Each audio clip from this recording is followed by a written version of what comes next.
Hi, everybody. This is Dr. Kerri Nevin of Heartlight Psychological Services, and I am here in the Let's Talk series talking with Mr. Roger Dehart.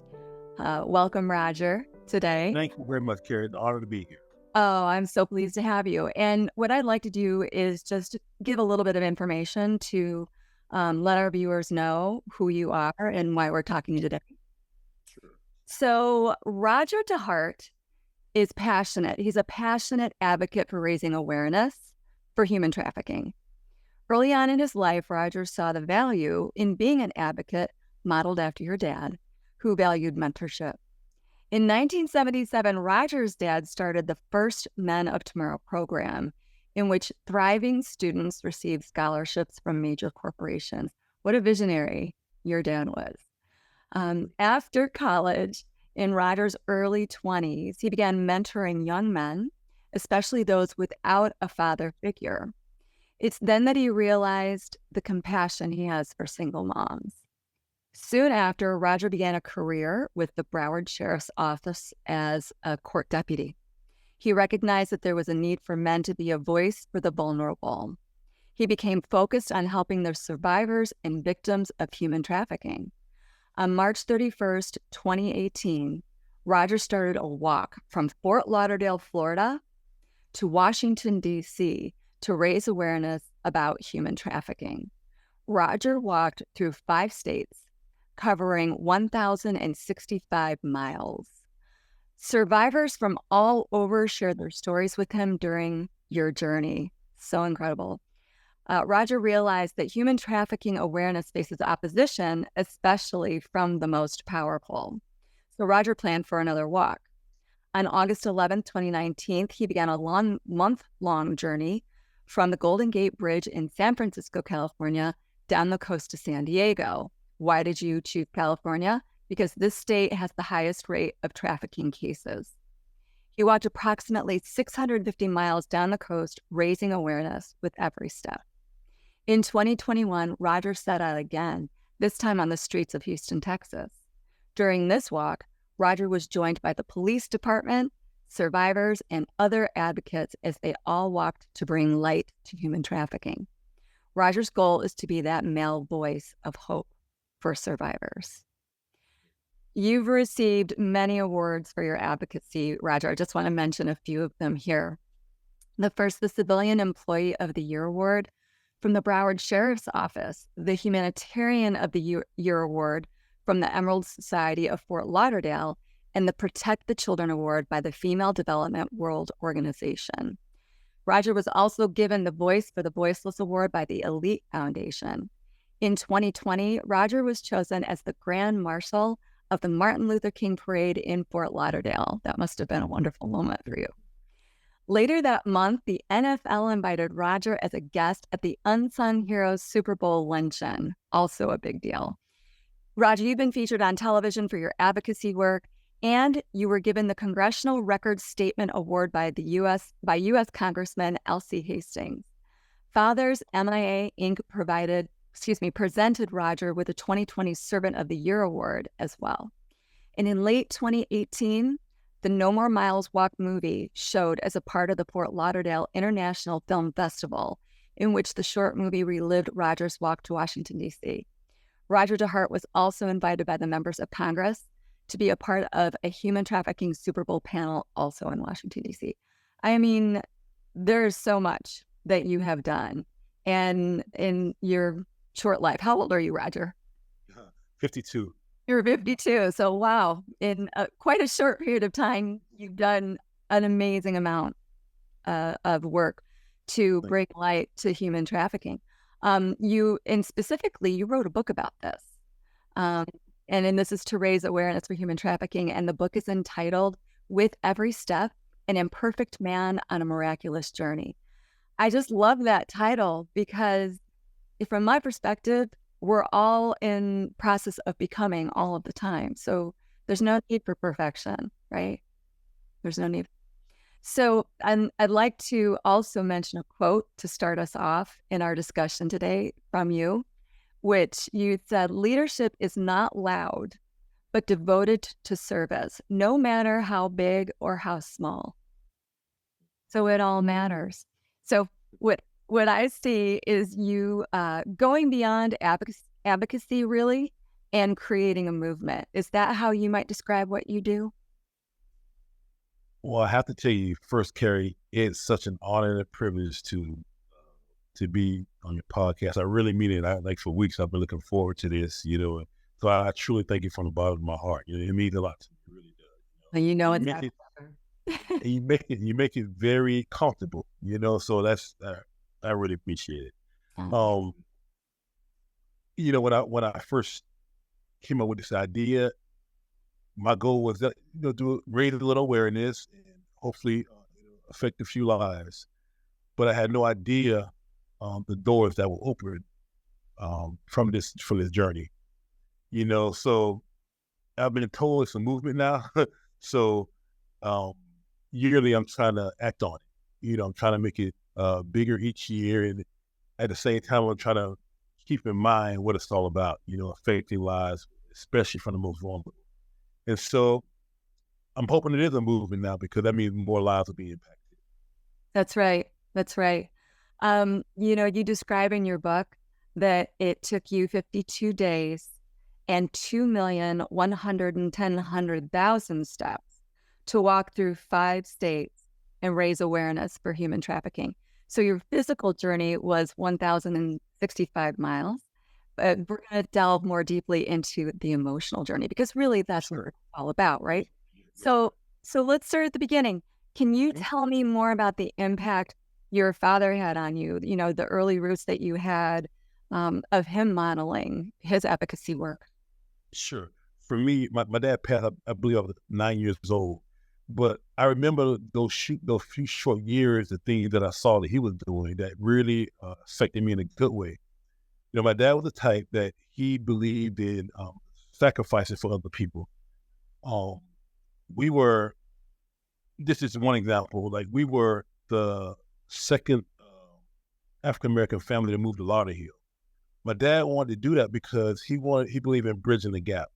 He believed in we all have a common interest. You know what I mean? And so meeting different people different than myself, it really had a huge impact in my life because up to that point I wasn't used to it. And the next thing he did was he would invite those people over for breakfast. Every Saturday morning, I remember a different neighbor would come over. And so I didn't realize at the time, but I was learning. I was learning how to put differences aside and get to know this person. And so that was a huge seed planted within me.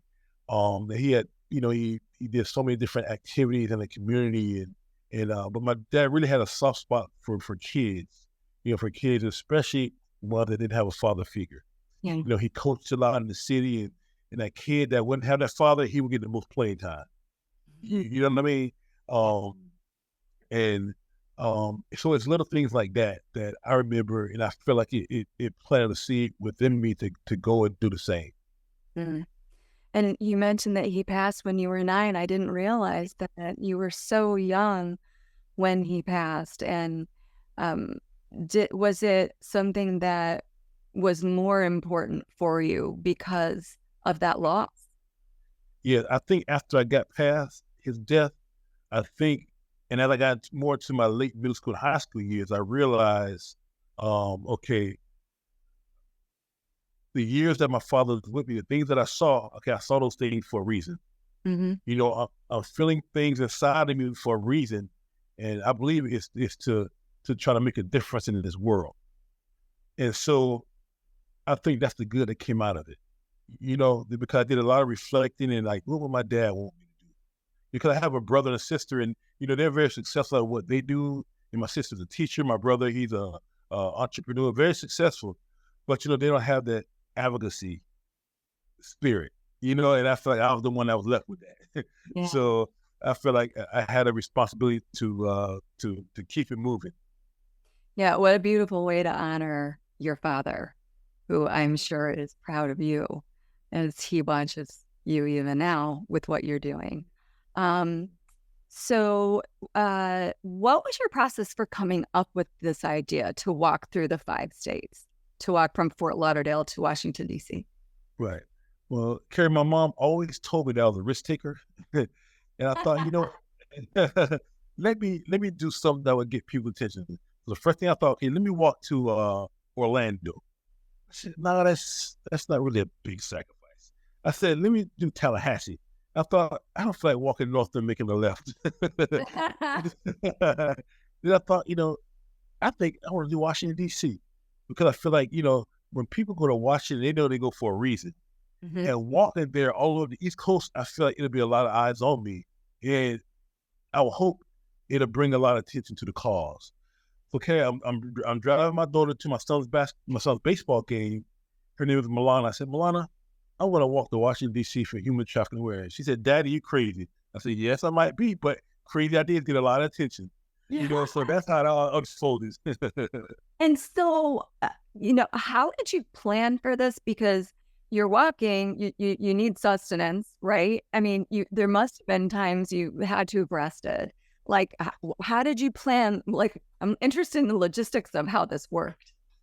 Well, the first thing I did was did my research. Okay, what route would I take? That's the first thing I did, and I researched it. You can't walk on 95. I-95. You can't walk on the turnpike. Right. What major road? Then I thought, hey, US 1. That's the oldest north-south highway in the country, and it goes from Key West to Maine. And so my route was literally from on Federal Highway or US 1 the whole time. And so what I would do is every 20, 25 miles, I would book a hotel. You'd be amazed, Kerri, how many hotels are along the East Coast, I believe you. So, Yes. yeah. And so the first night I booked a hotel in the city called Deerfield Beach, just about 21 miles away from Fort Lauderdale. And so what I would do is I would have Uber come to my hotel that morning and shuttle myself up to the next hotel. They did that all up the East Coast, or I would get police escort. So Right. yeah, so it was that part was surprisingly not challenging at all. They would shut myself up and I would just walk, you know what I mean? And I would say, once I did, and I got a lot of police escort, or they would take my stuff up, to the next hotel. Oh, yeah. Wow. I mean, incredible. So you were so there was already awareness about this as you started? Not much. There was a lot in South Florida when I started. You know what I mean? But my goal was to make it a big deal throughout the country. Right. And so I had people working, like before I get to a town, they would call like the Chamber of Commerce. So I have people come out and greet and take pictures and all stuff there. And I had someone else working on law enforcement because I wanted as much police escort as possible because that's a visual thing. Absolutely. You know what I mean? Yes. And so those two things, and so it was like a snowball effect. It started building the more I went. The momentum built as you went. And so maybe there was this expectation. It's like, when's he getting here? We're excited to see Roger. Yeah, because they would shut down these whole highways and towns, like not highway, but towns for me. And people would come out and I just like, wow, this is only me. So, I love it. It's like you were igniting people's awareness and of course their interest and sort of building on that as you were going. And it just, I'll ask this question. So in terms of the costs physically, what was that like for you? Well, I did some good training beforehand. And, I've always been like athletic, but I mean, that's a whole other animal, right? yeah. So, I started off real good as far as each day, but Kerri, once I get past that 10-mile mark, the push was on. You know what I mean? Like I felt Feeling it. Yeah, big time.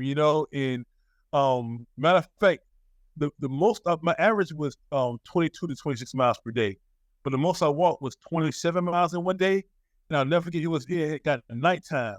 Kerri, I was so exhausted. And I'm not exaggerating. As soon as I opened my hotel room door, was my book bag on, my hat, shoes, I hit the second I was out for the night. Yeah, so it became very challenging. And not to mention the further north, like the Carolinas with the mountains, they're on the mountains down here, so it was hard to train. And so that became very challenging, going up and down the mountains were something I wasn't used to. No, You know, not in Florida. Uh-uh. not in Florida, not at all.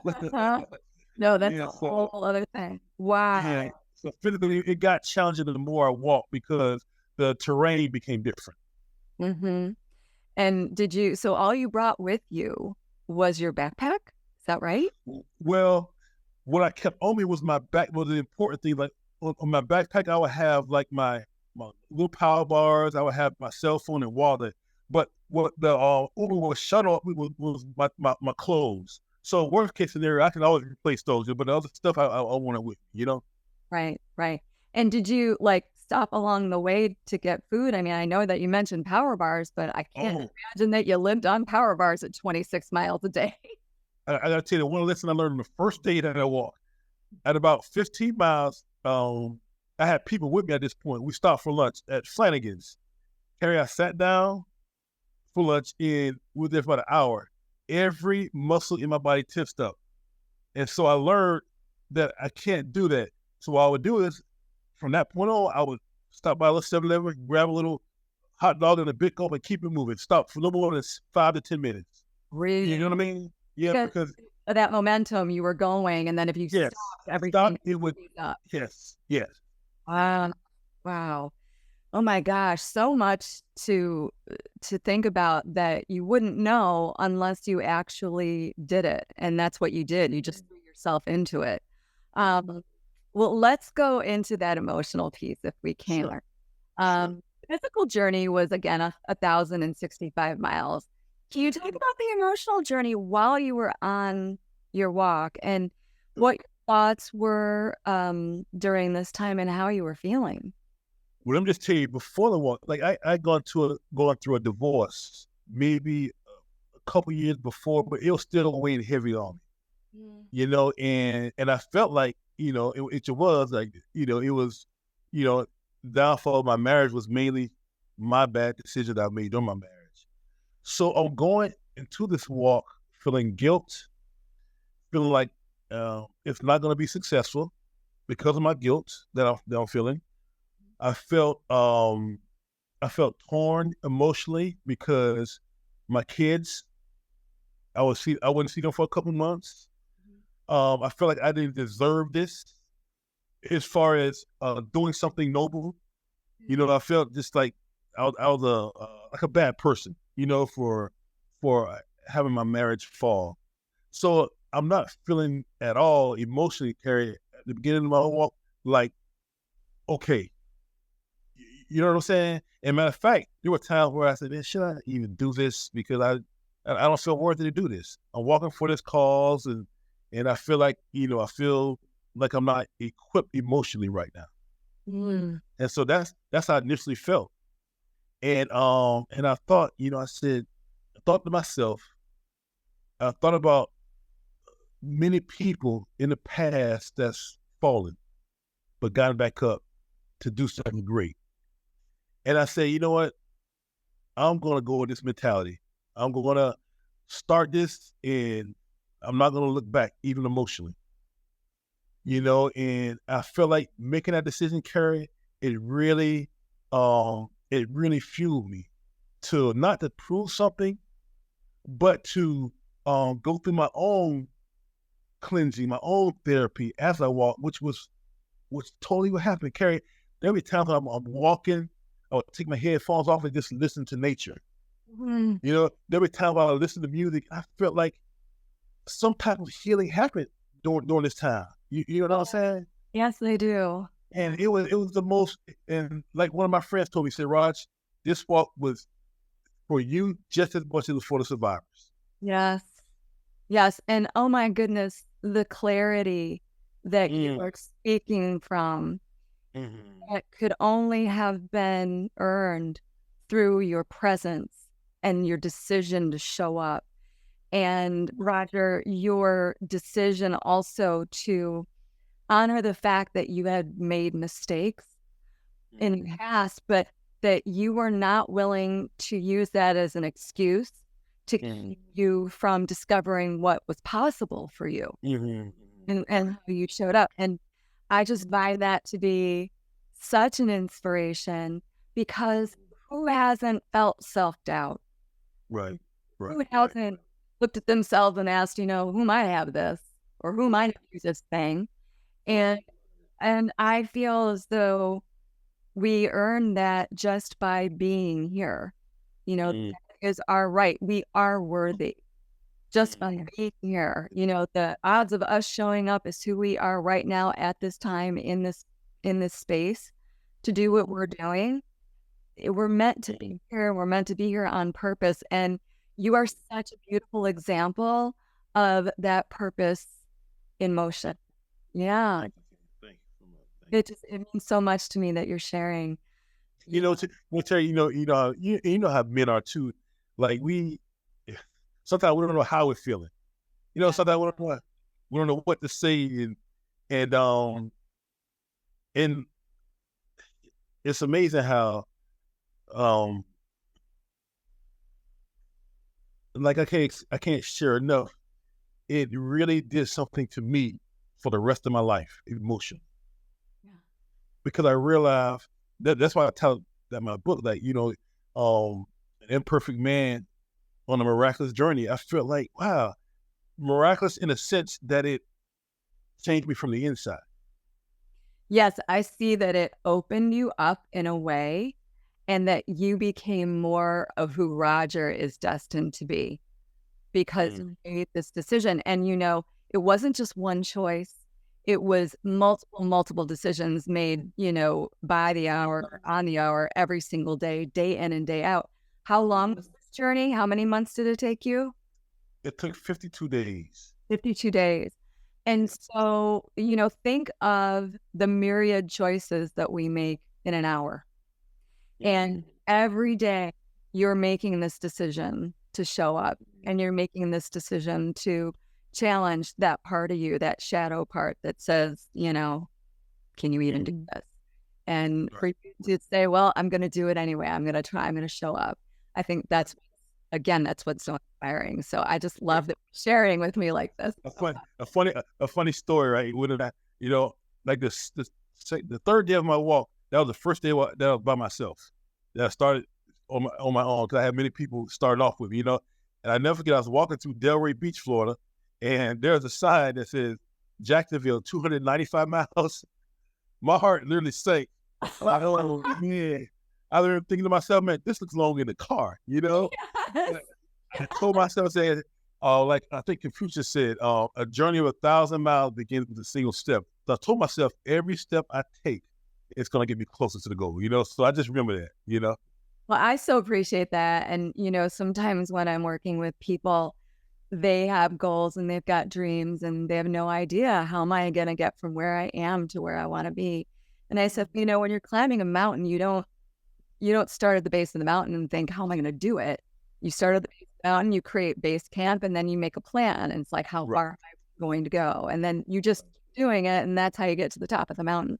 And so I very much respect what you just said about taking that first step. And with every step, you're realizing your dream and you're realizing your goal. And that's, I think, one of the ways that we all realize our dreams, which is, again, and why it's so inspiring what you're doing.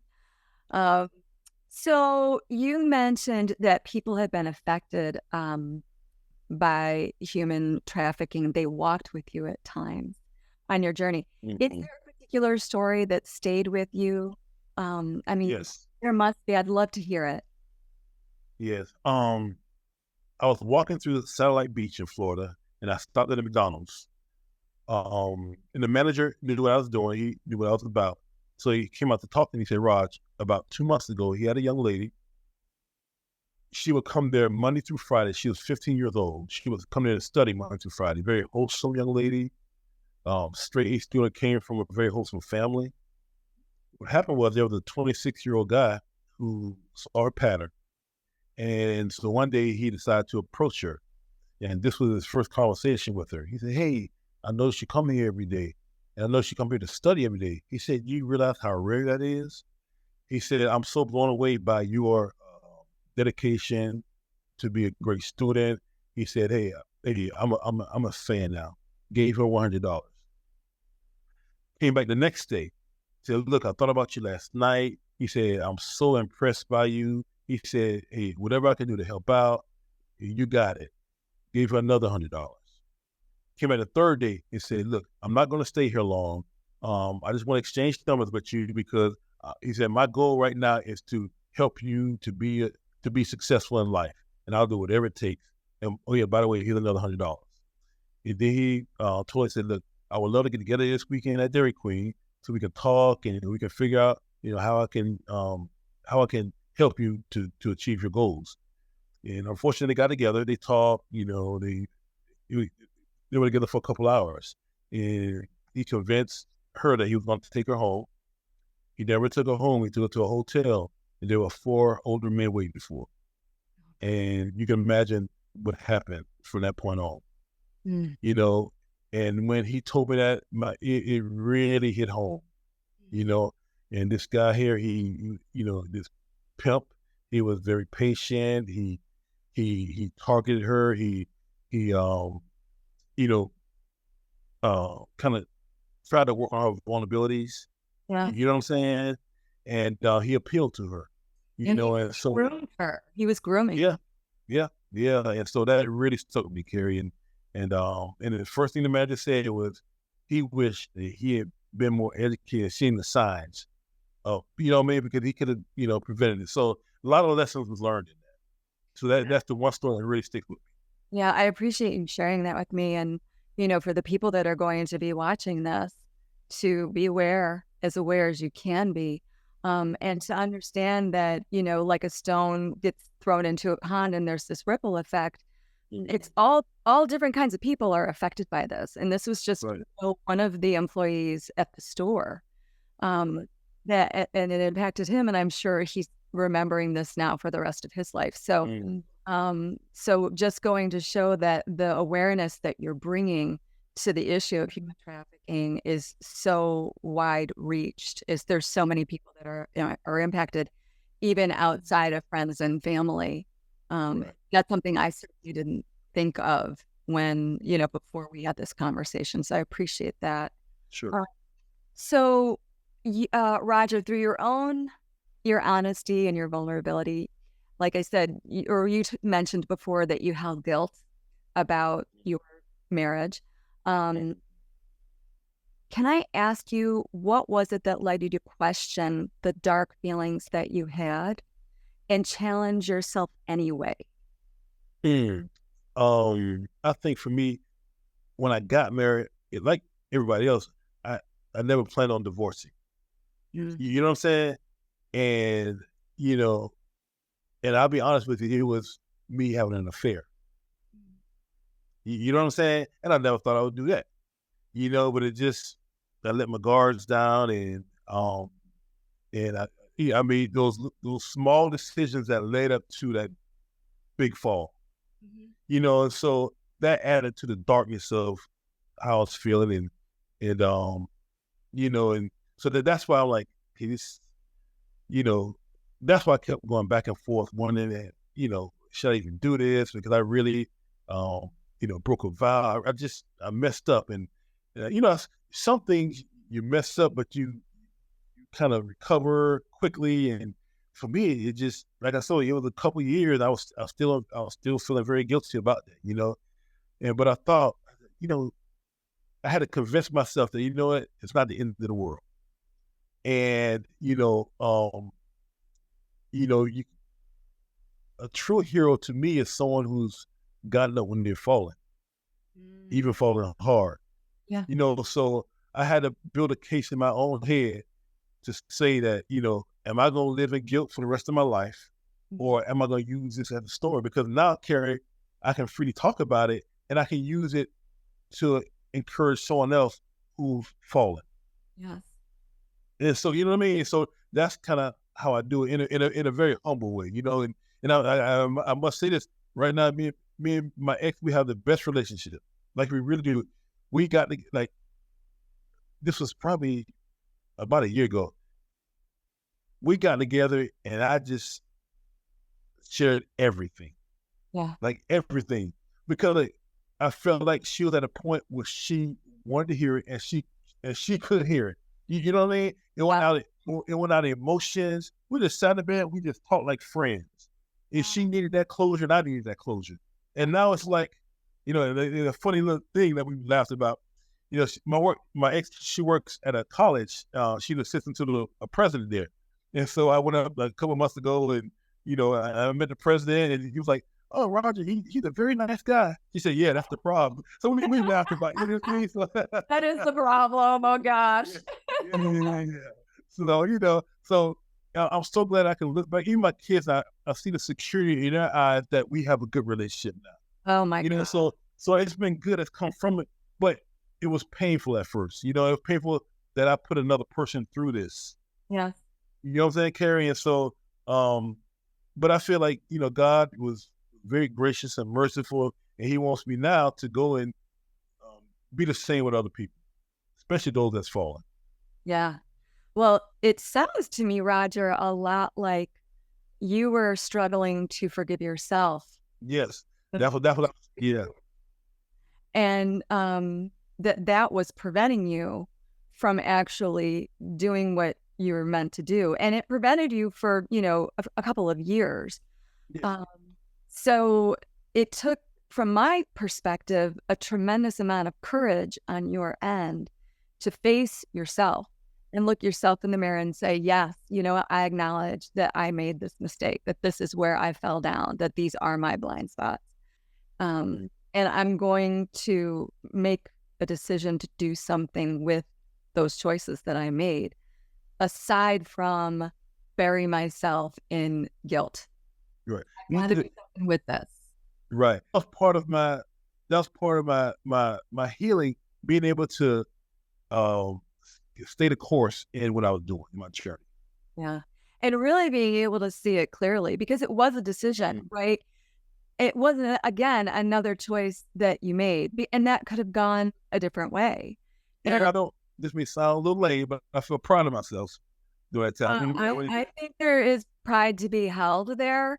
And, in my mind and heart, even if you made another decision, isn't it wonderful to know that just like past mistakes that you've made, if, that would have been considered a mistake, that you could come back from it. Mm-hmm. Even if in hindsight, you realize, oh, you know what, that wasn't, I made a different choice. That wasn't the right choice. Isn't it wonderful right. to know that, what, I've done this before, and I meet myself where I'm at, because there's just me myself in the mirror. And then again, it's yet another decision and another choice. So I love, though, that you went through it in your own mind and you thought about, well, what's the message? Because if it was not, if it was a totally different circumstance and you weren't on this mission, maybe it would have been another decision and that would have been fine. Like, I don't know. Kerri, my brother, I told him about it. He said, "You what?" I said, "Okay, so you don't understand my mission." Yeah, so that was. I love it. Okay, so Roger, to me, and I'm sure to many people, you're just such an inspiration. Someone who is always looking for the positive in others. That's what I see when I first met you and we had our shenanigans. Yeah. My sister, I met you through my sister, Kristen. Yes. She told me, "Oh, you're gonna love Roger." I mean, he just sees the best in people, and that was very apparent to me within the first 20 seconds that I met you. That's exactly what I thought, and I felt so comfortable, and so at ease with you. And I think that's what you bring out. You bring out that in people.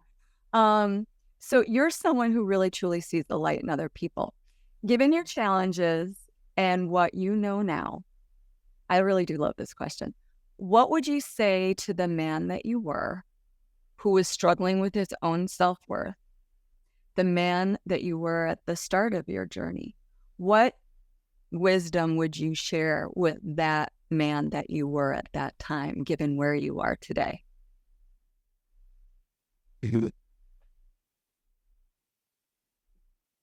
Number one, I would say, don't be too hard on yourself. Number two, I would say someone needs you. Someone needs to hear your story, even the bad. Oh my. Yes. You know what I mean? Yes. Absolutely. Absolutely. Because people, I think, get into a situation where they don't forgive themselves or they berate themselves for their past mistakes. And to have someone like you who discusses his mistakes freely and walks you through the mental journey and the emotional journey that it took to say to yourself, I am going to show up for myself anyway, is just an immense act of self-love. And, people talk about it like, oh, it's kind of hokey. But if you don't have that self-worth, that self-love, then you can't help anybody else. And what I see you doing is really, truly demonstrating the love Hey, for yourself.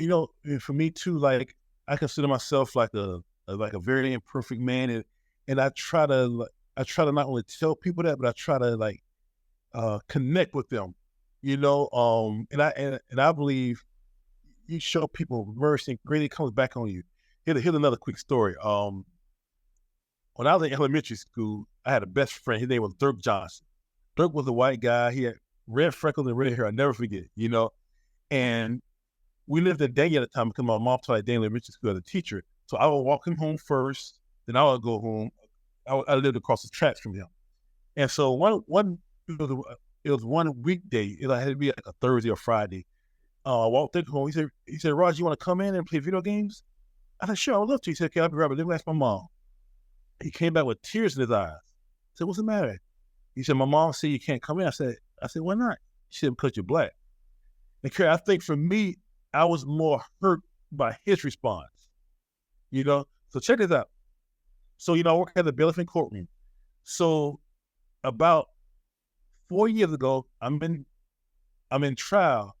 Before trial, we pick the jurors. And so I go down the list and I call the names, they come up to me and I give them their card. And so I see Dirk Johnson. No. Oh, Dirk Johnson. So I see an older guy with red hair and red freckles walk up. No. He walks up. I said, Dirk Johnson. He said, yes. I said, this is Roger Dehart. We gave each other the biggest hug in the world. Both of us like tearing up, and we were like best friends, First I said, Dirk, how's your mom doing? He said, Rod, it hasn't been a day that's gone by that she hadn't regret what happened. I said, Dirk, I said, Dirk, I said, can we get together at the other place called Jackson's Ice Cream? I said, me and your mom at Jackson's Ice Cream in Dania and just talk. Yeah, I'll make it happen. About 3 weeks later, we got to get we got together. I'm sitting there. They're walking up. Mom had the key and all that.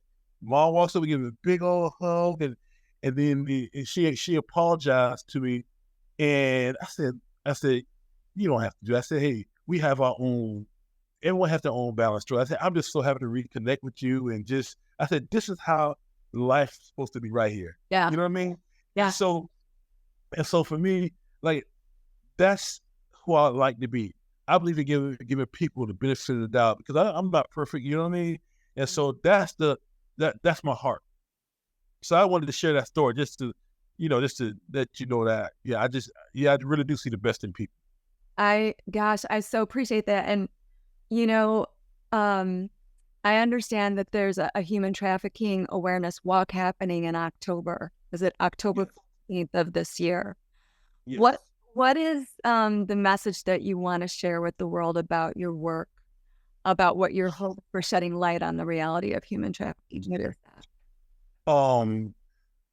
That number one, that there's always going to be human trafficking in this world. Unfortunately, that's just how it is. So I want people from a realistic point to understand that there's always going to be trafficking going on. And number two, it's not like the movie Taken. You saw the movie Taken before? Great movie. Yeah, it's about. Yeah, I did. Yeah. Before I got involved, I thought human trafficking was just that, where someone's kidnapped in another country. No, it's within your community. It's like the story I shared at McDonald's. But I want people to understand that it's little things that can make a difference. It's not letting your kids go to sleepovers at certain houses, even in family. Mm, You know what I mean? It's it's not being so trusting to uh, that person that's giving your kid a weird feeling. yeah. It's understanding on a smaller scale how you can prevent that. But most of all, it's educating yourselves and understanding and looking for the signs of a potential trafficking or any kind of sexual abuse situation that can happen. Mhm. So be aware that this is Yeah, something that is a reality, and it's yeah, not just in the big cities, it's in the correct. small communities, Yes, and that we need to pay attention because and really when you see something, say something yes, and make yeah, sure that doesn't matter how big or small it is. right. And also, the how the little kids say, "Stranger danger." Yeah. Sometimes, unfortunately, it's not just stranger. It can be, someone that's connected to the family or Correct. family. Yes. So just even to that degree, educating your kids on that. Yeah.